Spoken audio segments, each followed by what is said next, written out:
Can we talk about Digimon World Data Squad? Yes? Cool.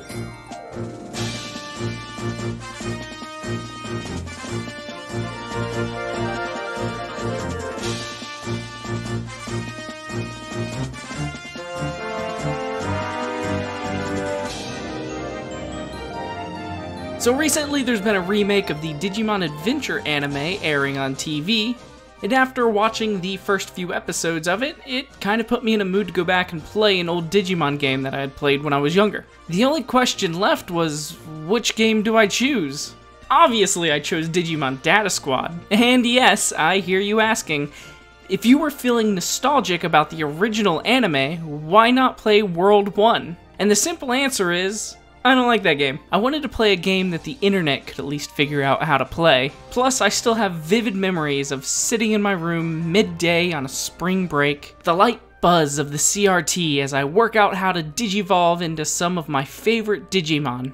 All the while, the familiar sound of stomping and yelling between my parents going on in the floor above me, about one of Dad's friends named Trixie Star or something.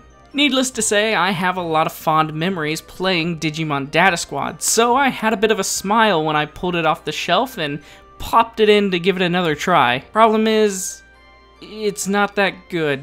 September 2007, Digimon World Data Squad was released in North America.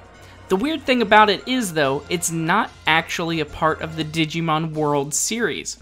For some reason, Digimon Data Squad, along with Digimon World DS and Digimon World Dawn and Dusk, were named as World games, when the DS games are actually part of the Digimon Story series, and Digimon Data Squad is just a spin-off game made in line with the anime. I guess I can kind of understand why they were localized to be called a World game. At the time the Data Squad game was released, it would have been the 5th console Digimon World game. Back then, I didn't really have any way of thinking it wouldn't be a World game, because at that time, the World series was having a bit of a identity crisis. They didn't seem to know what type of game they wanted Digimon to be. Digimon World 1 was a V-Pet simulator game where you raised a Digimon by feeding it, taking it on walks, and making sure it shit in the right place. Digimon World 2 was a mystery dungeon-like dungeon crawler with up to 3v3 turn-based battles. Digimon World 3, also known as the best in the World series, went for random encounter 1v1 turn-based combat, mixing in a bit of the pet care aspects while you travel around a digital world. This is a maniac pack house. And Digimon World 4 was just bad. The point I'm trying to make is, when Digimon World Data Squad came out, and played differently than the previous games, I didn't question it. That was just normal to me. Though, like I had said, the game is a spin-off to follow the anime, and by the time it came out, I had kind of fallen off of the anime. I had watched a bit of Digimon Frontier, but I'd given up on the anime and then moved on. I still really liked the games though. The problem is, Digimon Data Squad relies heavily on the anime Digimon Data Squad to do all of its, well, storytelling. There is an overall story to the game just to push you along, but everything outside of that storyline is banking on the fact that you know the anime, so it doesn't have to waste time with the little boring stuff, you know, like character arcs and character backgrounds, like who the fuck is he, and why he no talk so good? So in preparation for this video, I watched all 48 episodes of the anime, and I've gotta say, I liked it more than I expected I would. I'll talk a little bit more about the anime when I get to the game, but not a whole lot more about that itself. I will say, all of the footage of the game you see is captured off of an emulator, so that's why you'll see some weird stuff sometimes. And just before anybody says anything, yes, I do own the game. I even have the bonus sticker sheet it comes with, but somehow I lost the fucking manual! So in Digimon World Data Squad, you play as Marcus Damon, who I refuse to accept as a main character because he's not wearing goggles. Marcus is a member of what's called DATS, or Digital Accident Tactics Squad, a team of Digimon tamers who investigate the weird goings-on in the world and stop the Digimon that cause them. In the anime, the dudes against talk shows seem pretty cool, as they investigate the Digimon, take them down, and somehow erase the memories of anyone who saw the Digimon. Honestly, it's a really cool concept, and I wish they had ended up doing more with it in the game, because all that happens is, you get a phone call saying, "Hey, this mean water dude keeps messing up all the boats, can you go kill him please?" No Goggles will yell something stupid, then run off to go punch a fish. That's really it for the most part. The game opens with Marcus being transported into the digital world, and immediately, he runs into a hostile Digimon. Marcus brings out his Digimon partner, Agumon. After Agumon does a little dance, he uses fire on a tadpole. After all that, you're given your mission to stop Tyromon from being a big meanie head.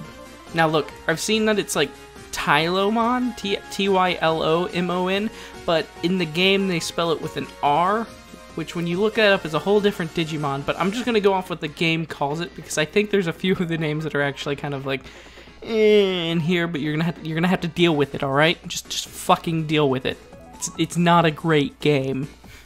The levels in Digimon World Data Squad are mostly linear, with small puzzles to annoy you as you walk back and forth, getting stuck in random encounter fights every 5 to 6 steps. While each level feels and looks different from one another, if you take out the puzzles and cut the fighting time out, each level would really only take about 5 minutes to get to the end of, but they end up taking about a half hour each overall.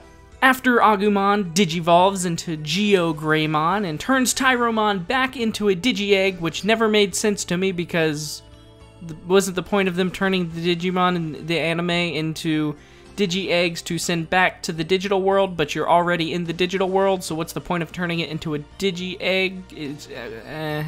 A large Digimon going by the name Creepymon shows up for a fight. Marcus, being the hot-headed character he is, decided to pick a fight with Creepymon anyway, and that goes pretty badly. Creepymon gets scared of the Digivice for some reason and runs away. Soon after this, you see a cutscene of a purple girl being kidnapped by some Devimon. Keep that in mind for later. Back at the drunken art tutoring style base of operations, you're given your next mission in the digital world. What was that? I can't hear you over the music and there's no way to change the sound in the settings menu. You're sent off to the digital world once again to meet up with Thomas and stop the target Digimon. Here you learn that the girl we saw before is one of 5 kids who disappeared, and the Distinguished Armored Troop Squad thinks it has to do with a Digimon. You meet up with Thomas, who's an asshole like normal. The 3 tamers work together to take down a lonely Bakemon, but then the unthinkable happens. It digivolves into Myotismon right before your eyes. A mysterious voice then calls and teaches you about the game's weakness mechanic. That I didn't care to use in the fight anyway. After beating Myotismon pretty easily, you head back to DATS where you meet Kagura, one of the 4 new characters brought in by this game. You see, the game's story runs more as a side story to the anime, so these 4 new characters that show up are never seen again after the ending of this game. But to get you to like them, they have to build them up, give them a background, dreams, a character arc, and so on. The problem is, it feels weird because, as I had said earlier, it completely relies on you watching the anime to tell the story of all of the other characters.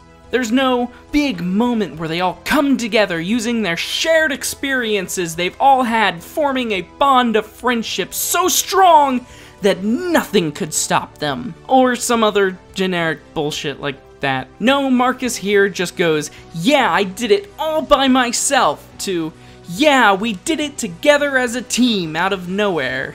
If you watch the anime, you get it though. You see them all grow as friends and people in the anime. One of the things I've always loved about Digimon is they aren't afraid to make the characters feel like real people with real problems. They deal with fear, loss, and overcome it with the help of the others around them. When you strip all of that away from the characters and just show the basic traits of them, all you get is a loud-mouthed, hot-headed teen, the super smart asshole, and a girl that gets mad a little too easily because you know how those girls are. Like, let's just take a quick look over at Digimon Story Cyber Sleuth, which I've done a video on that you should check out. All of the main characters are built up. They're given a reason to do what they do and act how they act in the given situation. In Digimon Data Squad, the only ones you can understand are the new characters.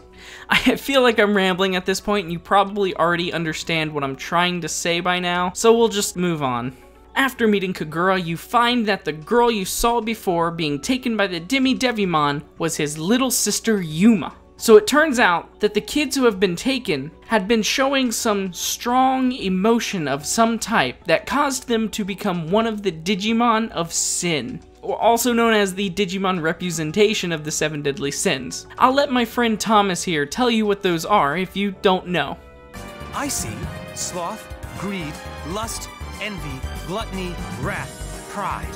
But I mean, honestly, that's kind of the gist of the story. Some kids got taken, turned into bad Digimon, and you've got to save them, while this asshole reporter dude and his weird-ass Biomon keeps trying to, like, fuck up your job. What I will give this game credit for, though, is that all the characterization of the characters from the anime moves over really well. Like, when I originally played this game, I was so confused why Marcus would just punch a Digimon every time he wanted to digivolve one of his Digimon, and after watching the anime, I understand it. I also understand why the characters interact with each other the way they do. Thomas and Marcus have a way of arguing and bickering that comes off a lot better now that I know the anime, including like lines from the anime are referenced in the game. They may not be exactly on, but like if you know the anime, these characters are good. But if you're just playing the game as it is, you're kind of missing out on half of the story. I'll also add, I'm pretty sure all the voice actors in this are the same voice actors that are used in the anime, but I'm too lazy to go fact check that. Okay, so gameplay. As I had mentioned before, the game is mostly linear with random encounters as you walk around. Battles are up to 3v3, you are given 6 Digimon to use on your team. The 4 main characters Digimon from the anime, along with a Biomon and a Renamon. Of course they had to fit a Renamon in here somewhere for all you nasty fucks. Oh god. What is that? You all know Digimon don't have genders, right? The battle system itself is a little cluttered, but I think it gets more hate than it really needs. The only thing I have a problem with is it covers up your team's health bar, making it harder to tell how much health you have in a big fight if you aren't paying attention. When it comes to digivolving in this game, I kinda love it, but I also kinda hate it. So it uses this star system thing. Each star in the constellation is a requirement that your Digimon needs to meet in order to digivolve. Once you meet those requirements, while in a battle, your screen will fill up with a green tile saying Digi Soul Charge. Unless you keep on top of what requirements you have filled, you'll have no idea what you're about to digivolve into when you hit that green button. I like the surprise of the whole thing about 90% of the time. The trouble comes when you are in a boss fight and you see that beautiful Digivolve button, and you hit it because, you know, you're halfway through the game and they can't give you anything too bad at this point. And then you digivolve into that one pink rat thing you forgot was in this game, and now you're very weak. The combat's not all that deep. You just pick what attack you want from what's on screen, and you go for it. It tries to play into the whole pet care side of things, saying that the option displayed most on screen is the one your Digimon wants to use. And if you use it, it'll make them happy or whatever. But when it comes to trying to change the Digimon's mood for evolutions, I'd just go with the support options and use commands that change its mood quickly. I know I've been pretty negative toward it throughout this video, but I don't really hate Digimon Data Squad. I think it has its place. It's a fantastic companion piece to the anime, and a good game to zone out to while you're playing. It's definitely not perfect, but it's pretty rare that a game made directly from a TV show is all that great anyways. To me, it's just another excuse to spend time in the Digimon world with the Digimon I love. Oh, son of a bitch!